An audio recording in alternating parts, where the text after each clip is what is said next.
चुनाव यात्रा powered by Mangaldeep. प्रार्थना की महक प्रार्थना के बाद भी। प्रार्थना की महक प्रार्थना के बाद भी। वोटर आईडी कार्ड है, पैन कार्ड है और स्टूडेंट्स का जो गवर्नमेंट ऑफ आसाम के तरफ से प्रोवाइड करते हैं वो सब कुछ है, लेकिन हमारे पास आधार कार्ड नहीं है। और आप लोग तो जानते हैं आधार के बिना कुछ नहीं होता। सेंट्रल गवर्नमेंट जो है उसका कोई भी बेनिफिट नहीं पाते। एनएसपी का माइनॉरिटी स्कॉलरशिप हो गया, LIC का स्कॉलरशिप हो गया, SSC एग्ज़ाम हो गया, रेलवे का एग्ज़ाम हो गया, इन सब में मैं अप्लाई नहीं कर पाता हूँ। मैंने DC सर से मिलने का कोशिश किया, लेकिन DC के PA ने मुझे 3 दिन ही ठुकरा दिया। मेरा जो बायोमेट्रिक लिया था वो डिस्ट्रिक्ट कमिश्नर के अंडर में ही लिया गया था। जब हम आप जाते हैं तो कहते हैं कुछ नहीं है हमारे पास। ऐसा हो सकता है कि मेरा पढ़ाई भी बैठ जाए। सब स्टूडेंट का सेम हाल है, कुछ नहीं मिल रहा हमको। जब 2019 में ये सब हुआ, मतलब ब्लैकआउट हो गया मैं इसकी वजह से, मतलब डिप्रेशन में चला गया थोड़ा। सर हम बाहर जाना चाहते हैं, लेकिन डर के मारे नहीं गए हम बाहर। करते हैं कि लेफ्ट हैंड में राइट हैंड का फिंगर देते हैं और राइट हैंड में लेफ्ट फिंगर देकर आधार बनवा लेते थे। हम लोग इंडिया के नागरिक होकर आधार नहीं पा रहे। NRC में से ज़्यादा नुकसान जो है वो असमिया लोगों को हुआ है। नमस्ते। ललन टॉप की चुनाव यात्रा फ़िलहाल असम के धुबरी ज़िले में है। इंसान के होने का सबूत क्या है? रेने डेकार्त ने कहा था कि I think therefore I am. लेकिन सरकार डेकार्त के सिद्धांत को नहीं मानती। सरकार कहती है कि आपके होने या नहीं होने का सबूत सिर्फ एक है और वो है कागज़। डिजिटल इकॉनमी जिस तरह से इंडिया में अब फंक्शन करती है, जिस तरह सरकारी योजनाओं का लाभ मिलता है, स्कॉलरशिप मिलती है, बैंक अकाउंट्स खुलते हैं, उसमें एक बड़ी भूमिका होती है आपकी आधार ID की। एक नंबर है, एक कागज़ है जिसमें आपके बायोमेट्रिक्स दर्ज हैं और उससे ये सत्यापित किया जाता है कि हाँ भाई निखिल वाट की बात हो रही है या फिर प्रशांत की बात हो रही है। लेकिन असम में 19 लाख लोग ऐसे हैं जिनके पास में आधार कार्ड अब भी नहीं है और उसकी वजह आप जानेंगे तो बड़ी वियर्ड है। असम में जो हमारे रेगुलर दर्शक हैं वो जानेंगे कि NRC का मुद्दा बहुत बड़ा था। NRC की जब फाइनल लिस्ट आई उसमें कई लोग शामिल बताए गए, कई लोग बाहर हुए। जो लोग NRC में शामिल मान लिए गए थे, जिनका नाम उस लिस्ट में आ गया था, वो उस बात की गारंटी थी कि अब ये भारतीय नागरिक हैं, अब इन्हें भारतीय नागरिकों की सारी सुविधाएं मिलेंगी और वो सुविधाएं पाने के लिए इनके पास होना चाहिए आधार कार्ड। हमारे पास ऐसे ही कुछ नागरिक हैं हिंदुस्तान के जो NRC की लिस्ट में जिनका नाम आ चुका है, लेकिन वो अब भी दर दर भटक रहे हैं अपनी आधार ID के लिए और उससे उनकी ज़िंदगी किस तरह प्रभावित हो रही है वो आप इस वीडियो में जानेंगे। सर आपका नाम क्या है? सर मेरा नाम साहिल अहमद जी। क्या करते हैं साहिल आप? मैं स्टूडेंट हूँ, BA LLB का पढ़ाई कर रहा हूँ, अभी 6 सेम में हूँ धुबरी में। अच्छा साहिल, मुझे जैसे एक बेसिक आइडिया हमने दिया अपने दर्शकों को, आप बताइए कि ये जो आधार कार्ड पाने की आपकी लड़ाई है ये कब से चल रही है और अब तक आपने मतलब कौन कौन से चरण इसके पूरे कर लिए? मेरा ये लड़ाई तो 5 साल से चल रहा है। मैंने 2019 के मार्च महीने में अपना बायोमेट्रिक दिया था। जब NRC का हेयरिंग हुआ था, NRC के टाइम में मैंने अपना बायोमेट्रिक दिया था। मेरा आइरिस, मेरा फिंगर, मेरा फेस गवर्नमेंट ऑफ आसाम के होम एंड पॉलिटिकल डिपार्टमेंट के तरफ से कैप्चर कर लिया था। उन लोगों ने बताया कि तुम्हारा आधार कार्ड बन जाएगा, अपना बायोमेट्रिक दे दो। मैंने बायोमेट्रिक दे दिया, लेकिन अभी आपका केस हेयरिंग में क्यों गया था सर, क्या ये बता सकते हैं? जी मेरा केस हेयरिंग में इसलिए गया था क्योंकि मेरा ग्रैंडफादर का नेम जो है और अलग एक आदमी है, दोनों का नेम मैचिंग हो रहा था। इसलिए हमारा हाउस नंबर गलत बताया गया, इसलिए हमारा हेयरिंग हुआ। हेयरिंग का कागज़ भी मेरे पास है। ये फॉरेनर ट्रिब्यूनल की हेयरिंग की बात हो रही है? जी सर, हेयरिंग हुआ था और हेयरिंग में हमारा बायोमेट्रिक ले लिया और उसके बाद अभी तक आधार कार्ड नहीं मिला। अभी 5 साल से ज़्यादा हो गया। अच्छा ये बताइए कि हेयरिंग में मतलब सत्यापन हो गया था कि नहीं आप सिटीजन हैं, ये बात क्लियर हो गई थी? जी सर, ये बात क्लियर हो गया और अभी हमें NRC में आपका नाम भी आ गया है? जी NRC के फाइनल लिस्ट में नाम भी आ गया। कोई इशू नहीं है, सब कुछ है। वोटर ID कार्ड है, पैन कार्ड है और स्टूडेंट्स का जो गवर्नमेंट ऑफ आसाम के तरफ से प्रोवाइड करते हैं वो सब कुछ है, लेकिन हमारे पास आधार कार्ड नहीं है। और आप लोग तो जानते हैं आधार के बिना कुछ नहीं होता। हम गवर्नमेंट ऑफ सेंट्रल गवर्नमेंट जो है उसका कोई भी बेनिफिट नहीं पाते। और ऐसा अभी चल रहा है कि आसाम गवर्नमेंट ने भी आधार को मैंडेटरी कर दिया बहुत से सेक्शंस में। और इंडिया गवर्नमेंट का जो स्कीम्स है, जैसे आयुष्मान कार्ड हो गया, राशन कार्ड हो गया, NSP का माइनॉरिटी स्कॉलरशिप हो गया, LIC का स्कॉलरशिप हो गया, SSC एग्ज़ाम हो गया, रेलवे का एग्ज़ाम हो गया, इन सब में मैं अप्लाई नहीं कर पाता हूँ। कुछ बेनिफिट नहीं मिल रहा है सिर्फ आधार कार्ड की वजह से। अच्छा साहिल, हमें ये बताइए कि अब तक के वो कौन कौन सी स्कॉलरशिप्स या वो कौन कौन से मौके हैं जो आपके हाथ से सिर्फ इसलिए जाते रहे क्योंकि आपके पास आधार आईडी नहीं थी, और हम ये भी जानना चाहते हैं कि पढ़ाई में आपका अभी तक का परफॉर्मेंस कैसा रहा है ताकि दर्शकों को आइडिया लगे। जी, मेरा 10th में स्टार मार्क आ चुका है और मेरा 12th में डिस्टिंक्शन आ चुका है। गवर्नमेंट ऑफ आसाम के काउंसिल जो है उसके अंडर में मैंने पढ़ाई किया, लेकिन रेलवे का एग्ज़ाम इसको थोड़ा सा टफ बताया जाता है, सीबीएसई से असम बोर्ड जो है वो थोड़ा सा टफ माना जाता है स्कोरिंग के हिसाब से। जी सर, उससे मुझे अप्रोक्सीमेटली 90% मिला था, लेकिन इतना परसेंटेज मिलने के बाद भी मैं स्कॉलरशिप से अभी भी वंचित हूँ। सिर्फ कौन स्कॉलरशिप, कौन सी स्कॉलरशिप्स मिस हो गई आप? माइनॉरिटी स्कॉलरशिप मुझे मिल रहा था, लेकिन इस बार कितने पैसे थे उसमें? उसमें 30,000 पर मंथ, पर ईयर? और LIC की तरफ से 1 lakh per year, LIC golden jubilee, उसमें मैं सेलेक्ट हुआ था, लेकिन आधार कार्ड की वजह से पासवर्ड नहीं बन पाया, और पासवर्ड नहीं बन पाया तो स्कॉलरशिप नहीं मिला।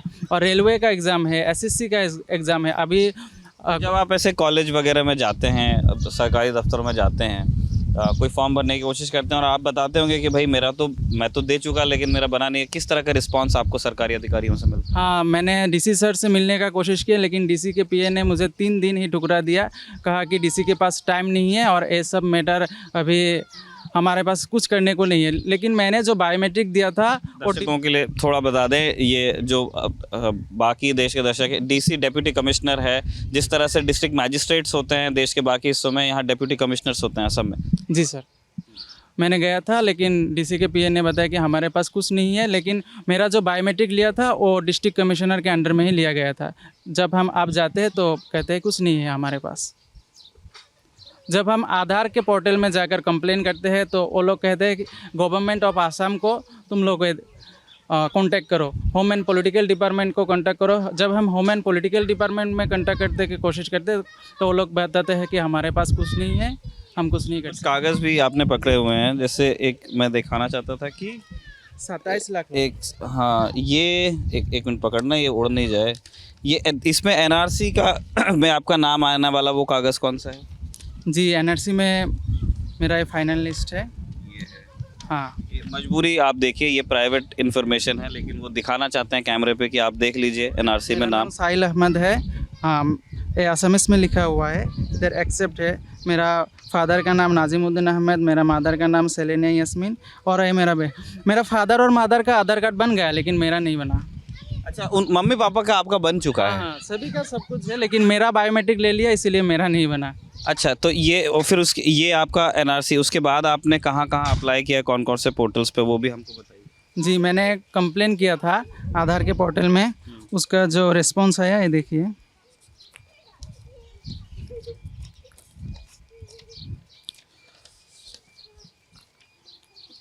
इधर सब लिखा हुआ कि you are requested to kindly contact home and political department government of Assam for further concern. जब हम गवर्नमेंट ऑफ आसाम के होम एंड पॉलिटिकल डिपार्टमेंट में कॉन्टैक्ट करते हैं तो वो लोग कहते हैं कि हमारे पास कुछ नहीं है। इस बात को हमारा जो CM है उन्होंने बार बार स्किप किया, लेकिन इस बार बोलना पड़ा। उन्होंने असेंबली में बताया कि हाँ, ये बड़ा इशू है, अभी 27 लाख लोग इससे बाहर है आधार कार्ड के बेनिफिट से।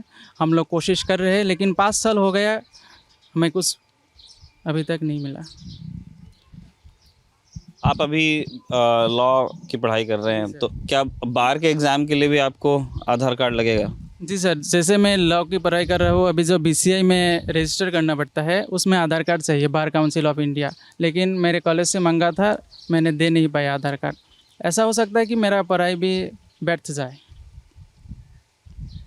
तो ये दिक्कतें हैं, हम और भी लोगों से बात करेंगे। सर, आपका नाम क्या है? मेरा नाम अरशद उलूम है। अच्छा, अरशद जी, क्या करते हैं आप? मैं BCA कर रहा हूँ। अच्छा, तो ये जैसे सोहेल के यहाँ एक इशू है कि उनके माता और पिता का बन चुका है आधार कार्ड, और वो NRC में उनका नाम आ चुका है, लेकिन आधार उनके पास नहीं। आप क्या इश्यू फेस कर रहे हैं? सर सेम प्रॉब्लम, सेम कहानी, सब स्टूडेंट का सेम हाल है, कुछ नहीं मिल रहा हमको। कितने स्टूडेंट्स होंगे आपकी तरह धुबरी जिले में? पता नहीं सर, उतना लगभग कोई एक आइडिया है सोहेल? धुबरी ज़िले में स्टूडेंट्स का ऐसा कुछ अलग से डाटा नहीं है, लेकिन टोटल लोग हैं 1,17,000 एंड मोर, और टोटल असम में है 27 लाख, जिसमें से 19 लाख लोगों का एनआरसी फाइनल लिस्ट में नाम आ गया, लेकिन आधार नहीं मिला। ठीक है, तो सर मुझे ये बताइए कि आपने, जैसे सोहेल तो बता रहे हैं कि उन्होंने हर दरवाजे को खटखटा के देखा है, आपकी यात्रा कैसी रही है? सर हमने जब 2019 में ये सब हुआ, मतलब ब्लैकआउट हो गया मैं इसकी वजह से। मतलब आधार नहीं आ रहा, टेंशन हो गया, मेरा लाइसेंस नहीं हुआ, ड्राइविंग लाइसेंस, उसके बाद पासपोर्ट, मतलब डिप्रेशन में चला गया थोड़ा। घर पे कौन कौन है आपके? माताजी, पिताजी, बहन है, एक शादी हो गई उसकी।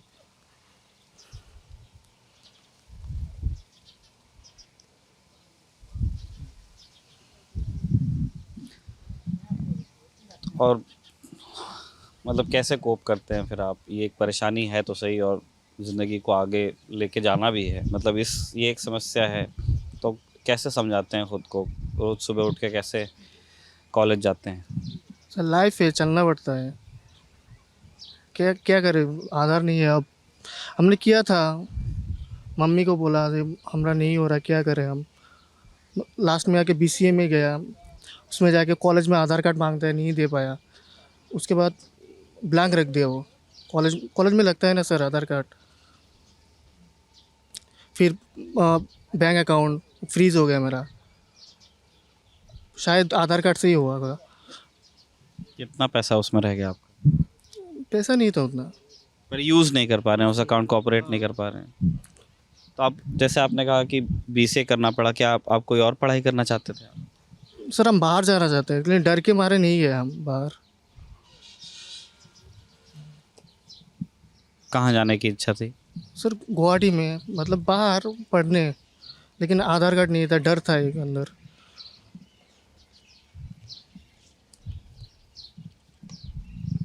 तो आप ऐसे गवर्नमेंट ऑफिसेस वगैरह में जाते हैं या कोई और चीज़, तो टोका टाकी होती है कि कहाँ है तुम्हारा आधार कार्ड, सिम कार्ड? ऐसे नहीं हुआ, लेकिन ड्राइविंग लाइसेंस में ऐसा हुआ, मतलब चाहिए था, मेरा नहीं हुआ वो। जी, एक बात बताइए, तो और भी लोग हैं। सर आपका नाम क्या है? जी मेरा नाम साहिल इकबाल अहमद है। साहिल जी, आपके यहाँ क्या आपकी भी यही समस्या है? जी मेरी तो समस्या नहीं, मतलब मेरी माता जी का समस्या है। माता जी तो घर पे है, अभी आ नहीं सकती, इसलिए उनके तरफ से मैं आया हूँ इधर। उनका भी सेम प्रॉब्लम है। मतलब क्या नाम है माता जी का? फरीदा खातून है, और उनका भी वो NRC में जब बायोमेट्रिक दिया था तब वो लॉक हो गया, मतलब वही प्रॉब्लम। उनका भी केस हेयरिंग में गया था क्या? जी हेयरिंग में गया था। अच्छा, उसका हेयरिंग का रिजल्ट क्या आया? हेयरिंग के रिजल्ट मतलब NRC में आ गया, नाम आ गया है, फाइनल लिस्ट में उनका नाम आ गया है। मतलब अब हम घर में 4 लोग हैं, माताजी, पिताजी, मैं और एक छोटी बहन, तो हमारे 4 लोगों का नाम आ गया है फाइनल लिस्ट में। लेकिन माताजी का अभी आधार कार्ड नहीं बन पा रहा है, वो NRC के बायोमेट्रिक के प्रॉब्लम के चलते। अच्छा, सिर्फ एक मम्मी ही, मतलब? जी जी जी। तो ये जो असम सरकार की एक स्कीम चल रही है अरुणोदय, उसका तो लाभ नहीं ले पा रहा होगा परिवार, क्योंकि वो तो माता के ही नाम से आती है। जी जी जी। और क्या इश्यूज फेस कर रहे हैं आप? जैसे अब समझ लीजिए, आप बैंक अकाउंट खोलने जा रहे हैं तो उसमें भी नहीं हो रहा है, आधार कार्ड मांग रहे हैं। ऐसे ही बहुत सारी समस्या होती है। सरकार की तरफ से जो वेलफेयर, सोशल वेलफेयर का जो स्कीम लॉन्च होता है, जैसे आपने अभी बोला अरुणोदय स्कीम, वैसे थोड़ी थोड़ी जो छोटी छोटी स्कीम है, उस स्कीम से वंचित हो रहे हैं हम, वैसे ही। और मतलब तो आपने भी मतलब DC ऑफिस और बाकी जगह कांटेक्ट करने की कोशिश की है? जी मैंने कांटेक्ट करने की कोशिश नहीं की जी। अभी मतलब बचा हुआ है। अच्छा, मुझे एक बात बताइए सोहेल, जैसे मुझे नहीं पता कि आप इसका जवाब कैसे देंगे। हमने देखा है कि सरकारी तंत्र जो है वो नियम एक बनाता है, लेकिन उस नियम के अगल और बगल से निकलने के भी बहुत रास्ते होते हैं। लोग हर तरह के सजेशन देते हैं, और आप थोड़ा अगर ऊपर नीचे लोगों के हाथ गर्म करेंगे तो काम हो जाते हैं। क्या ऐसा हो रहा है कि जिन वजहों से आपका आधार नहीं बन रहा है, उसको किसी तरह उन नियमों को इधर से उधर से निकल के लोग बनवा ले रहे हों? जी सर, मैंने ऐसा सुना था, एग्जैक्ट तो नहीं डाटा दे पाऊँगा, लेकिन कुछ लोग ऐसा करते हैं कि लेफ़्ट हैंड में राइट हैंड का फिंगर देते हैं और राइट हैंड में लेफ़्ट फिंगर देकर आधार बनवा लेते थे 2,000-3,000 रुपये से। लेकिन मैं लॉ मानने वाला लोग हूँ, ऐसा कभी नहीं। आप वकील बनना चाहते हैं? जी सर, ऐसा तो कभी नहीं होगा सर। एज़ पर आधार रूल देखिए, जो इंसान कोई भी फॉरेनर हो 182 डेज़ अगर इंडिया में रहे तो उसे आधार मिल जाता है, लेकिन हम लोग इंडिया के नागरिक होकर आधार नहीं पा रहे। ऐसा नहीं है कि इसमें सिर्फ माइनॉरिटी लोग हैं, इसमें 70% लोग मेजॉरिटी कम्युनिटी से आते हैं। हिंदू ही हैं, मतलब एनआरसी के इस समस्या से ज़्यादा बड़ी संख्या में प्रभावित हिंदू हैं, बता रहे हैं। जी सर जी। एनआरसी में से ज़्यादा नुकसान जो है वो असमिया लोगों को हुआ है, असमिया यूथ्स को हुआ है। बेनिफिट किसको हुआ ये नहीं, मैं नहीं जानता, मैं नहीं बता पाऊँगा, लेकिन सबसे ज़्यादा नुकसान असमिया लोगों को हुआ है। जो हम लोग खिलौंजिया है, असम के हम खिलौंजिया लोग हैं, भूमिपुत्र जिसे कहते हैं, लेकिन हमारा आधार कार्ड नहीं बन पा रहा है, हमारा ज़्यादा नुकसान हुआ है, ये मैं कहना चाहता हूँ। अच्छा, ये जो राइट का लेफ़्ट और लेफ़्ट का राइट, ये इस तरह की सलाह किसी ने कभी आपको भी दी क्या? जी मुझे भी दिया है, लेकिन कौन था वो? ऐसा मैं एग्जैक्ट नहीं बता पाऊँगा। जब मैं ऑफिस कचहरी में गया तो लोग बोल रहे थे क्या हुआ, किस लिए आए हो, तो मैंने बताया ऐसा ऐसा। उन लोगों ने बताया हाँ मैं जानता हूँ ऐसा लोग बना देंगे, लेकिन किसी को मत बताना। तब मैंने पूछा किसी को मत बताना मतलब कैसे बना देंगे, तो डिटेल्स बताया। मैं कहा ऐसे तो नहीं होगा, ये तो गवर्नमेंट रूल का वायलेशन हो रहा है। बोला हाँ वायलेशन तो हो रहा है, देखो तुम्हारा काम है, अगर बनवाना चाहते हो तो बनवा लो, तुम्हारा इतना नुकसान हो रहा है। मैंने कहा नहीं ऐसे तो नहीं बनवाऊँगा, अगर और भी 10 साल लगे तो रुक जाऊंगा, लेकिन नहीं बनाऊंगा। क्योंकि मैंने ऐसा सुना कि यहाँ से जो लड़के गुवाहाटी काम कर रहे हैं या बाहर काम कर रहे हैं मजदूरी का, या कोई ड्राइवर है, कोई कुछ है, छोटे मोटे काम जो ज़्यादातर कर रहे हैं, उन लोगों के आधार कार्ड बन जा रहे हैं, लेकिन पढ़े लिखे लोगों के बनने में थोड़ा सा टाइम लग रहा है। क्या ये बात सही है? जी सर, जब हम जाते हैं कि हमारा आधार कार्ड चाहिए तो लोग पूछते हैं कि क्या कर रहे हो, पढ़ाई कर रहा हो, तो आप बोलते हैं कि तुम्हारा तो हम इशू देख नहीं सकते। लेकिन जो लोग पढ़ाई ऐसा कुछ बेनिफिट नहीं ले रहे उनको दे रहा है आधार कार्ड, इसीलिए क्योंकि जो उसमें फंसने का चांस कम है। और हम वो 2 नंबर के टाइप के लोग भी नहीं है और ऐसे बनाएंगे भी नहीं, कभी नहीं बनाएंगे। यही रिक्वेस्ट है गवर्नमेंट ऑफ असम से, सेंट्रल गवर्नमेंट से कि ये इशू जल्द से जल्द सुलझा दिया जाए। और 27 लाख लोगों का आप इंटू करें 5 साल तो 1 करोड़ यार्ड से ज़्यादा होता है। क्या इसका कंपनसेशन गवर्नमेंट कभी दे पाएगा? नहीं दे पाएगा ना। मैं उन तमाम लोगों से क्वेश्चन करना चाहता हूँ, जैसे कि judicial body of India, is it not the violation of article 21? Because the supreme court has clearly mentioned that in the Maneka Gandhi case versus the Union of India that the right to benefit comes under section 20 article 21. Is it not the violation of article 21? Fundamental right का violation हो रहा है, बहुत बड़ा issue है sir, और 1-2 लोगों का नहीं, 27 लाख लोगों का। आप कुछ कहना चाह रहे थे? मेंटल टॉर्चर है ये सब, मतलब जो हो रहा है सर एनआरसी का स्टूडेंट को सब ज़्यादा हो रहा है। ये जल्द से जल्द ठीक हो जाए तो अच्छा है सर हम लोगों के लिए। यही सर, यही बात करना था मैं।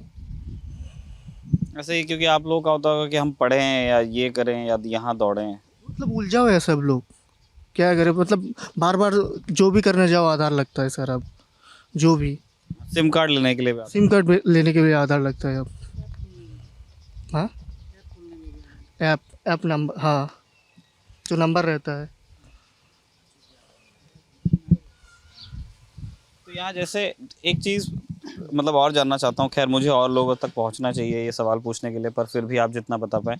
जैसे आप फिर भी, मैं देख रहा हूँ कि कोई ग्रेजुएशन में है, कोई पीजी में है, और पढ़े लिखे लोग हैं आप, तो और आप लोग दौड़ पा रहे हैं, कोई डीसी ऑफिस तक पहुँच जा रहा है, कोई कोर्ट्स तक पहुँच जा रहा है। जो अब धुबरी में बहुत बड़ी संख्या है ऐसे लोगों की जो बहुत गरीब हैं, जो बहुत मतलब कोई रिक्शा चला रहे हैं, कोई आपका बैटरी रिक्शा चला रहे हैं, कोई बाहर रह के काम करते हैं। वो लोग क्या कर रहे हैं? मतलब वो तो इतना, मतलब वो हिंदी में शायद इतनी बड़ी बाइट भी नहीं दे पाएंगे हमें। मैं आपको एक डाटा बताता हूँ, हमारे पास में ही है एक लड़की है जिसका आधार कार्ड नहीं बन पाया, सो उसने पढ़ाई छोड़ दिया, आधार कार्ड के वजह से पढ़ाई छोड़ दिया। और जब उसका 18 साल कंप्लीट हो गया तो उसके घर के लोगों ने शादी करा दिया। मैंने कहा इतना जल्दी शादी क्यों करा दिया? कहा कि आधार कार्ड नहीं है, पढ़ाई तो नहीं कर पाएगा और बैठे बैठे क्या करना है, शादी ही करा दूँ। मतलब लोग असम में बहुत से स्टूडेंट्स ऐसे हैं कि आधार कार्ड के वजह से पढ़ाई भी छोड़ रहे हैं। कुछ लोगों का जब चला गया, बैंकिंग में है जब चला गया। एक लड़का मेरा फ्रेंड है, आसाम राइफल्स में है, उसका सैलरी रुका हुआ है। वो अभी जॉब कर रहा है लेकिन सैलरी नहीं मिल रहा आधार कार्ड के वजह फौजी हैं वो? जी फौजी है। मतलब इतना बड़ा इशू है लेकिन गवर्नमेंट मुझे नहीं समझ आता क्यों स्किप कर रहा है इस चीज़ को। अच्छा सोहेल, आपने लॉ की पढ़ाई की है एक, और आप कह भी रहे हैं कि आर्टिकल 21 का वायलेशन है, तो मतलब लीगल रिकोर्स तो मौजूद है हाई कोर्ट्स में, सुप्रीम कोर्ट्स में। क्या आपने उस कानूनी रास्ते के बारे में सोचा है? जी, कानूनी रास्ता अगर मैं सोचता हूँ तो अगर मैं सुप्रीम कोर्ट में अपना केस लड़ता हूँ तो इसमें बहुत फाइनेंशियल स्ट्रांग होना ज़रूरी है। और ऐसा नहीं है कि मैं अकेला इस केस को चला पाऊँ, और कितना दिन लटकेगा ये केस वो भी पता नहीं। अच्छा, हमारे साथ और भी लोग हैं। सर नमस्ते, आपका नाम क्या है? मेरा नाम उस्मान गोनी है। अच्छा, आप क्या करते हैं सर? मैं एक प्राइवेट स्कूल में जॉब कर रहा हूँ। अच्छा सर, हम ये जानना चाहते हैं कि जैसे ये इन लड़कों की इतनी जेन्युइन इश्यूज़ हैं, इनकी माताजी का है, ये दोनों अपनी स्कॉलरशिप नहीं पा रहे हैं और भी लोगों के साथ हैं, तो यहाँ का जो पॉलिटिकल रिप्रेजेंटेशन है, जैसे यहाँ लगातार मतलब बदरुद्दीन अजमल की AIUDF बहुत मजबूत है। Badruddin Ajmal sitting member of parliament हैं अभी यहाँ से, तो ये इन लड़कों के जो इश्यूज़ हैं, क्या उन्होंने कभी पार्लियामेंट में कोई सवाल पूछा है या कोई स्पीच दिया है? इस तरह की कोई मिसाल आपको याद आती है? मुझे लग रहा है कि अगर अजमल साहब के पास ये इशू किसी ने जाके बताया होगा या उनके पास अगर पहुँचे होंगे तो वो मतलब पार्लियामेंट में उठाना चाहिए, क्योंकि ये बहुत बड़ा एक इशू हो रहा है हमारे यहाँ पर। छोटे छोटे बच्चे जो लोग क्लास 1 में अब एडमिशन लेने जाएंगे, तो अभी गवर्नमेंट ऑफ इंडिया ने यूडाइस प्लस एक वेबसाइट है, उनमें स्टूडेंट का डाटा रजिस्ट्रेशन किया जाता है। तो जिनका आधार कार्ड नहीं होता है उनके साथ बहुत दिक्कत होता है। आधार कार्ड हमारे पास ऐसे बहुत स्टूडेंट है जिनका नाम हम लोग उस वेबसाइट में एंट्री नहीं कर पाए हैं, और ऊपर से प्रेशर आता है कि जल्दी जल्दी जितना स्टूडेंट है सबका आधार वेरीफाई करो। जिनके पास आधार है ही नहीं वो कैसे वेरीफाई करेगा? मतलब क्लास 1 के बच्चे के आधार को क्यों वेरीफाई करना होता है, क्या आप समझा पाएंगे? मतलब किस तरह वो रिक्वायरमेंट क्यों है? आधार वेरीफाई करेंगे, अगर पूरा डिटेल्स उनका वेरीफाई हो जाएगा तब एक स्टूडेंट के नाम पर एक परमानेंट एजुकेशन एक नंबर, पेन नंबर बोल के जनरेट होता है, और वही पेन नंबर स्टूडेंट के आगे जितने भी क्लास होंगे उसमें चलेगा। तो क्लास 1 में एंट्री होता है, उसके बाद सिर्फ क्लास 2, 3 ट्रांसफ़र होता है। नया रजिस्ट्रेशन क्लास 1 मतलब एक हर स्टूडेंट की एक यूनिक आईडी बनती है। हर स्टूडेंट की एक आईडी बनती है। सेम उसी तरह की अभी गवर्नमेंट ऑफ आसाम ने भी एक शिक्षा सेतु नाम के एक वेबसाइट लॉन्च किया है, उनमें भी हम लोगों को स्टूडेंट की डाटा एंट्री करना पड़ता है। तो बहुत गार्जियन ऐसे आते हैं कि हमारे बच्चे का तो आधार कार्ड अभी तक नहीं हुआ है, तो हमने बोला क्यों नहीं हुआ, आप जल्दी बनवा लीजिए। तो वो लोग बोलता है कि हम 5 बार 6 बार दे चुके हैं आधार कार्ड, लेकिन वो नहीं बन पा रहा है। इसलिए गार्जियन भी मतलब पेरेंट्स भी थोड़ा दिक्कत में होता है, हम लोग भी प्रेशर में रहते हैं। लेकिन ऊपर से मैसेज आता है कि आप लोग जल्दी करिए। हम लोग बोलते हैं भाई आधार कार्ड नहीं हुआ स्टूडेंट का तो कैसे करेंगे, कोई दूसरा ऑप्शन दीजिए। दूसरा ऑप्शन नहीं है तो आप जैसे कि भी होकर जल्दी आधार कार्ड बनवा के वो वेरीफाई कर लीजिए। तो ये मतलब एक बहुत बड़ा इशू हो रहा है। ठीक है, एक सोहेल बता रहे हैं कि वो मिले हैं बदरुद्दीन अजमल से इस प्रॉब्लम को लेकर के। जी, बदरुद्दीन अजमल जी जो है वो 3 बार के सीटिंग MP है हमारा, और कुछ विषय ऐसे हैं जो बदरुद्दीन अजमल जी ने सॉल्व किया या करने का कोशिश किया। लेकिन आधार कार्ड वाला इशू ऐसा है, मैंने ये बात उनके सामने अराइज किया था। की बात है ये 2023 के नवंबर में होगा, नवंबर 2023 नवंबर में होगा। मैंने अच्छे से समझाया उनको जो ऐसा ऐसा प्रॉब्लम चल रहा है, 27 लाख पीपल। उन्होंने मेरा बात को स्वीकार भी किया, हाँ ये डाटा मैं जानता हूँ, 27 लाख से मैं तुम्हारा बात को होम मिनिस्ट्री तक पहुँचाऊँगा, अमित शाह जी तक पहुँचाऊँगा। लेकिन बाद में कुछ नहीं हुआ। अजमल जी ने मेरा बात को रिपोर्ट कर लिया था अपना PA के द्वारा, लेकिन बाद में कुछ नहीं हुआ। तो और बाकी आप लोगों ने जैसे आज वैसे यहाँ तो UDF का ये इलाका है, क्या आपने कभी कांग्रेस के किसी लीडर से या अभी जैसे गण परिषद के कैंडिडेट यहाँ पे है जावेद इस्लाम, इन लोगों से कभी बात करने की कोशिश की कि चलिए अजमल के यहाँ काम नहीं हो रहा है तो इधर से कहीं रीच लगवाया जाए? मैंने तो नहीं किया, लेकिन हमारे ग्रुप में जो लोग हैं आधार जिनको नहीं मिला, उन लोगों ने श्री अखिल गोगोई साहब से मिले, राहुल गांधी साहब से मिले, और ऐसा नहीं कि हिमंत बिश्वा सर से नहीं मिले, उनके डायरेक्ट उनसे मिल नहीं पाए, लेकिन उनके पास अपना बात पहुंचा पाए हमारा ग्रुप के लोग। इसीलिए हिमंत सर ने विधानसभा में बोला, हाँ हम कोशिश कर रहे हैं, लेकिन एग्जैक्ट डेट नहीं बोला कब देंगे। और पहले भी हिमंत सर ने बोला कि 2 महीने बाद में देंगे इलेक्शन के टाइम में 2021 में, लेकिन बाद में नहीं हुआ। और एक चीज़ देखिए, 1 महीना नहीं, 2 महीना नहीं, 5 साल से ज़्यादा हो गया, और 1-2 लोग नहीं, पूरा 27 लाख लोग इससे उलझ रहे।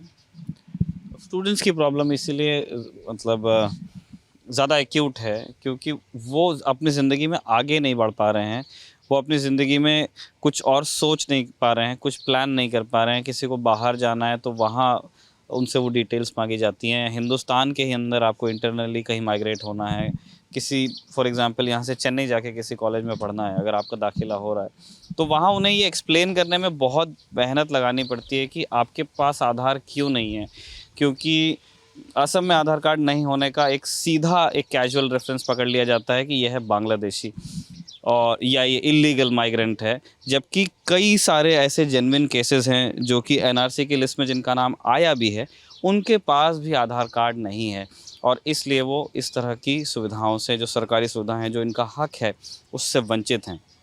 जैसे ये लोग बता रहे हैं, सरकारी अधिकारी आश्वासन देते हैं, नेता आश्वासन देते हैं, प्रत्याशी आश्वासन देते हैं, लेकिन 5 साल से बहुत पानी धुबरी से बहकर बांग्लादेश चला गया ब्रह्मपुत्र का, लेकिन ये काम अभी तक के हुआ नहीं है।